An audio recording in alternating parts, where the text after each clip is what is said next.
Bir ойлап көрің, өтміштің шаң басқан бетлері арасында бізді таң қалдыратұғын, ақылды лал қалдыратұғын ойлап табылулар жасырынған. Не үшін біздің дәуірімізде де заманауи технологиялар, іліми зерттеулер һәм хаттегі күнделікті тұрмысымыздың өзі де міне осы ойлап табуларға текарланған. Сол айемгі дәуірлерде математика һәм астрономия ілімлерін бірлестірген ұлы ұламалар жасаған һәм олар бүгінгі күніміз үшін зәрур болған білімлердің текарын жаратқан. Міне осындай инсанлардың бірі Аль-Хорезми еді. Сондай ұламалардың бірі Аль-Хорезми дүнияға өз тәсірін еліге шекем өткізіп ятырған ұлы ақыл иесі есептелінеді. Ол хақында анық естігенсіз. Ол өз дәуірінде іліми революцияны баслаған. Бүгінгі күнде де оның іскерлігінің ізлері ілімде һәм күнделікті тұрмысымызда жасап келмекте. Аль-Хорезми кім еді? Оның мираслары не үшін ахметлі? Не үшін оны бүткіл дүния тән алды? Бүгінгі көріңіміз арқалы міне осылар хақында сөз етеміз. Білім дариясына сүңгуге даяр болсаңыз, біз баслаймыз.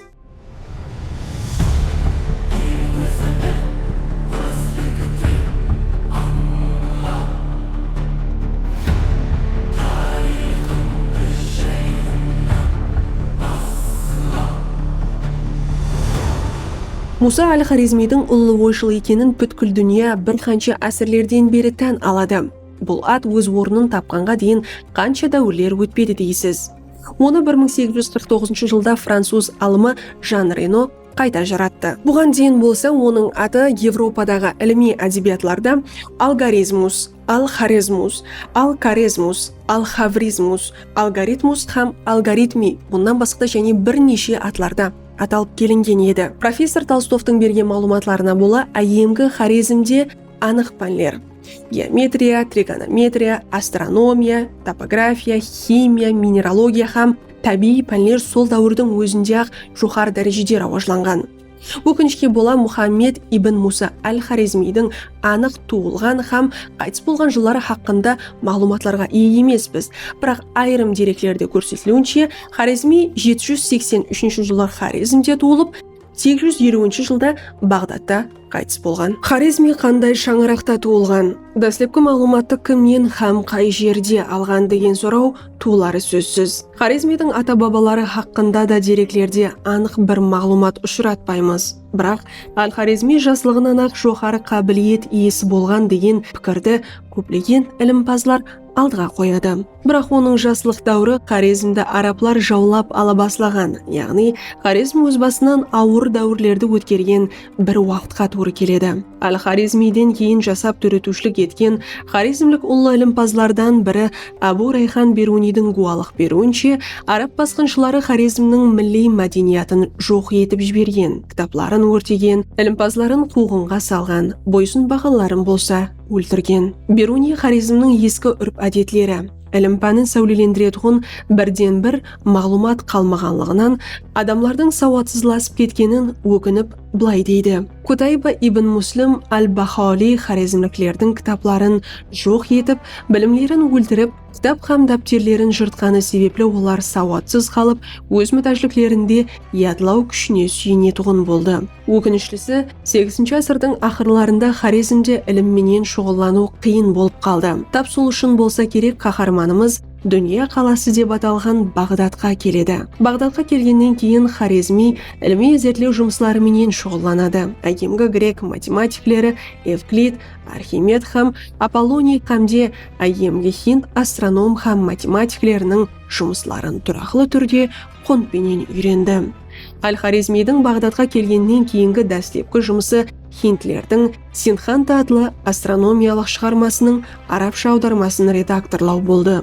Тез арада Аль-Хорезми математика, астрономия, география, тарих һәм медицина ілімі бойынша бүткіл орта шығыста даңқ шығарды. Ол Байт-уль-Хикмадағы кітапханаға, обсерваторияға, барлық іліми зерттеу жұмысларына басшылық етті.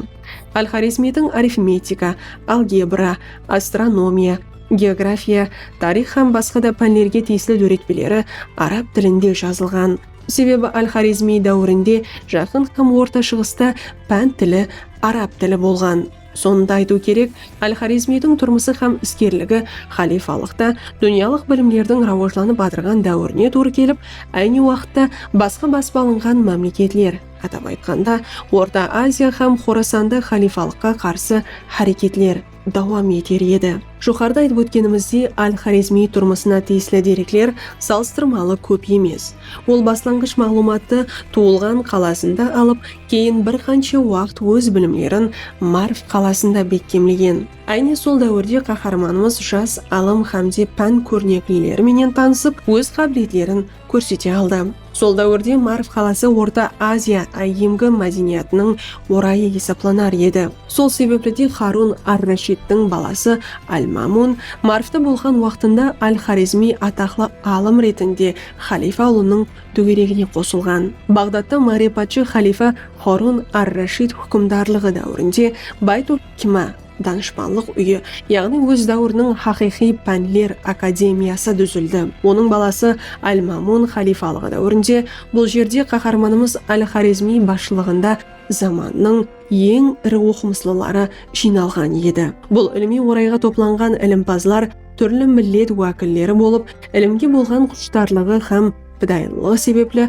дос бірадарлар болып жасаған. Турасын айтқанда, айрым деректерде бұл академия халифа Аль-Мамунның атыменен Мамун академиясы деп те аталады. Қызығы 10-шы асырдың ақыры һәм 11-шы асырдың басларында Хорезмде шөлкемлестірілген һәм Абу-Райхан Беруни, Ибн Сина, Масихи сияқты оқымыстылар дүретушілік еткен академияда Хорезмшах Мамунның атыменен Мамун академиясы деп жүртіледі. Құласы 805 жылда Мамунның Бағдат халифалығының ең құдіретлі өлкелерінен бірі болған Хорасанға хакім етіп тағайындалуы Хорезмидің тұрмысында жүдә үлкен ахметке ие болды. Мамун Бағдатта Байт-уль-Хикмаға, яғни данышпанлық үйіне текар салып, ол өз дәуірінің оқымыслы инсанлары, шайыр һәм ділмашлары, сондай-ақ ілімпазларына қауіндерлік ете бастады. Байт-уль-Хикмаға досы Аль-Хорезмиді басшы етіп қойды. Хорезми бұл лауазымда өмірінің ақырына шекем іскерлік алып барды. Алымға дәслепкі ұлы атақты Есап Аль-Хинд, яғни Хинд есабы шығармасы алып келді. Осы қолданбада жаһан пәні тарихында бірінші рет онлық позиция система және оның ахметі хақында сөз барады. Хорезмидің онлық позиция системасы инсаниятқа шексіз қолай мүмкіншіліктер алып келді. Егер бұл система болмағанда, ілми сана бұл дәрежеде рауаж табуы тәргіман еді. Мысалы, 1180, 703, 051, 492, 863 саны орта ғасыр ислам әлемі һәм Европада 1000 бес рет һәм 1000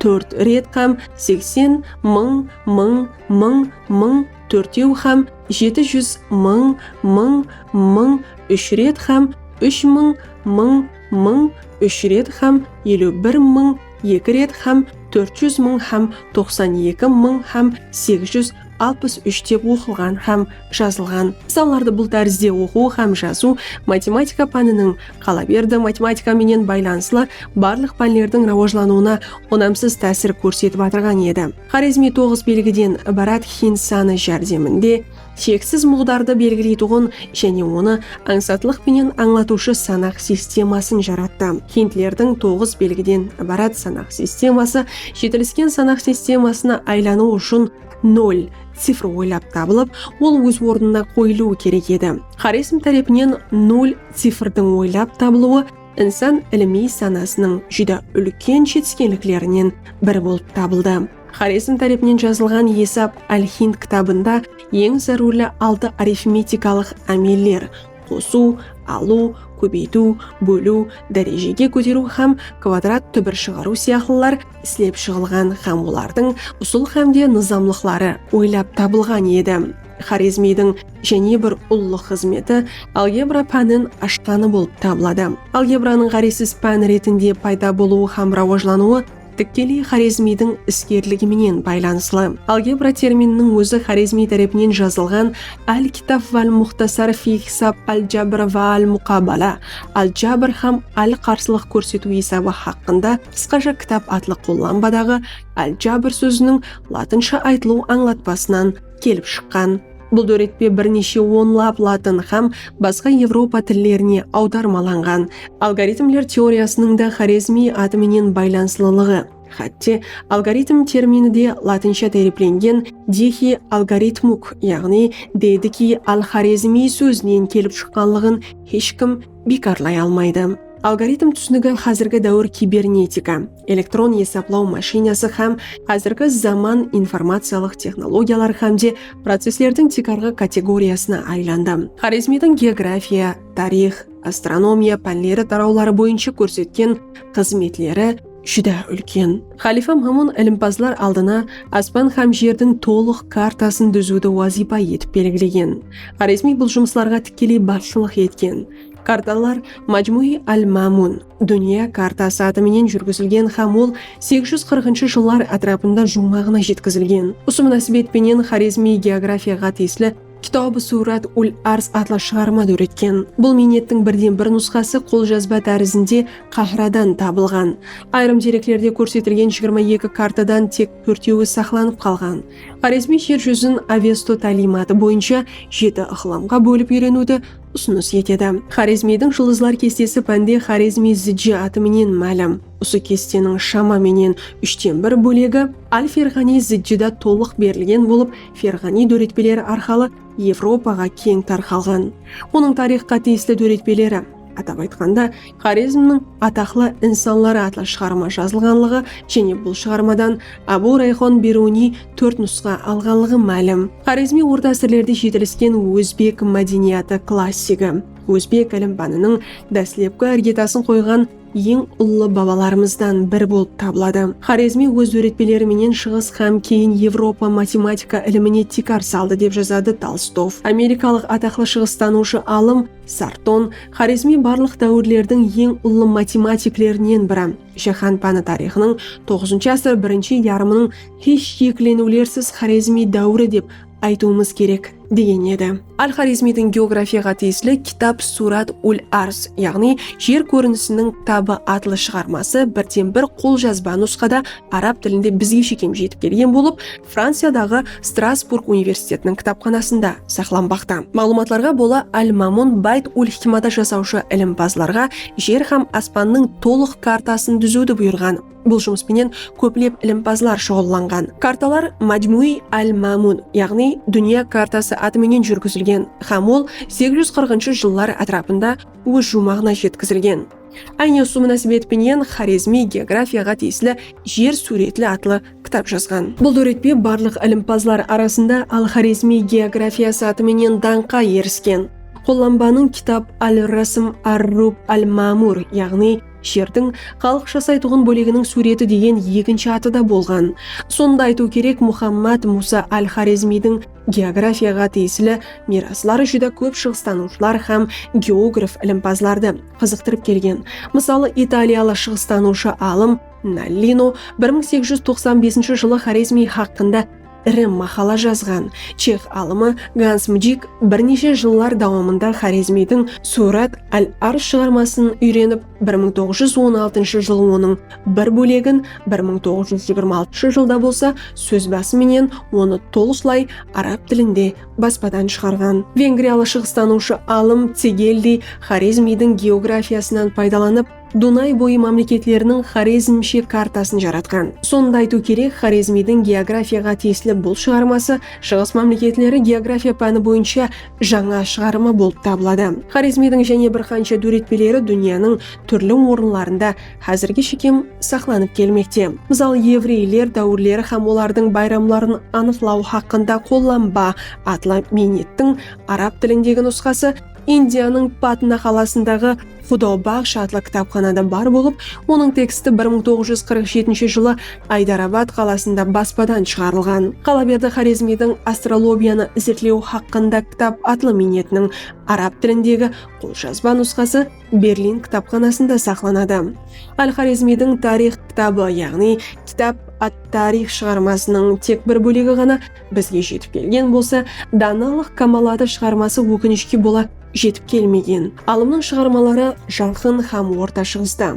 Орта Азияда дәстепкі орта әсір дәуірлерінде ақ жүді кең атаққа еріскен болып, сол дәуір іліми зерттеулерін анықлауда шешуші рөл ойнайды. 9 ғасыр бірінші ярымы мұсылман шығысы тарихында Хорезми дәуірі деп аталған. Аль-Хорезми өз ұстазларының дөретушілік іліми жетіскенліктерін тарқату және үгіт насихатлауда жүді көп жұмысларды әмелге асырды. Әсіресе айемгі грек һәм хинтлердің анық пәнлер саласындағы іліми мирасларын терең үйренді. Бірақ оның ең үлкен қызметі сонда жаңа іліми мәселелерді шешуде өз заманластарынан озып кеткен еді. Сол себеплі оның дөретпелері кейінгі дәуір үшін зарурлы іліми жөнелістерге жол ашып берді. Аль-Хорезми араб халифалығы тарихын үйренушілердің жетекшілерінен бірі еді. Оның тарих кітабының басқа тарихи дөретпелер ішінде сақланып қалған бөлектері ғалымның орта әсір араб мемлекеті қалыптасуының дәстепкі әсірлері хақындағы мағлұматларды қалыс баянлағанынан дерек береді. Оларда халифалық шөркемлестірілуі турысындағы фактілер,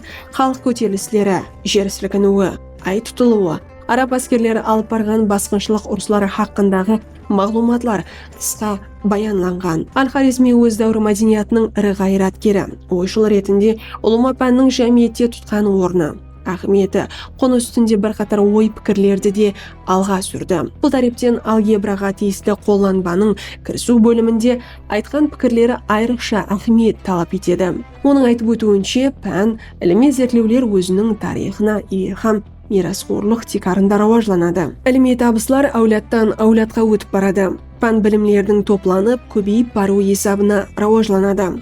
Аль-Хорезми санлар, олар арасындағы түрлі қатынаслар үстінде пікір жүртер екен, объектив реалықтың инсанлардан тысқары әмелде бар екенінен келіп шықты. Санлар объект предметлерге тән болып, олар арасындағы мұғдарлық қатынасларды аңлатады. Планеталардың харекеті, жұлдызларда, географиялық ноқатларда табиаттың көрінісі ретінде объектив бар болып табылады. Хорезми өз дәуірі пәні, мәдениетінің рауажлану талаплары, тенденцияларын өз өретушілігінде сәулелендірді. Ол бұл дәуір іліміне тән болған жаратылыс, энциклопедизмге текар салды. Бірнеше ілімлердің рауажлануына үлкен үлес қосты.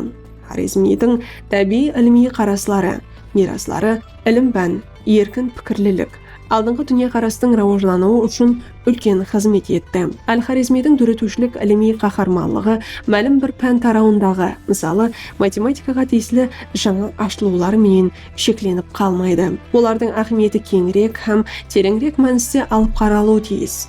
Ол өзінің іліми жаңа ашылулары менен кейінгі рухи рауажлануға, ойлау жолына, хақиқатты анықтау методларына жүді үлкен дөретушілік тәсір көрсетті. Аль-Хорезми объектив мұнасибетлер, табиғи процесслердің ең ахметлі тариф һәм қасиетлерін үйрену зарур һәм ахметлі екенін, атрап орталықты үйренуді инсан санасы һәм пән мүмкіншілігін жоғары бақылады. Бұлар болса орта шариатында рационализм һәм еркін пікірлілік рауажлануына мүмкіншілік жаратты. Ол өзінің іліми жаңа ашылулары һәм зерттеулеріменен қалыптасып жатырған прогрессив философиялық ойлау һәм идеялардың абырой барын бекемледі. Бүгін біз сізбенен әжайып ұламаның өмірі һәм мираслары хақында сөз жүрттік. Оның іліми ойлап табулары һәм мәдени мираслары инсаният тарихында мәңгі сақланып қалады. Жайхун каналында және көплеген іліми һәм тарихи көрінімлерді сізге жеткеруді дауам етеміз. Видеоларды тұрақлы бақылап бару үшін бізге ағза болың һәм лайк басуды ұмытпаң. Кейінгі саналарда көріскенше саламат болың.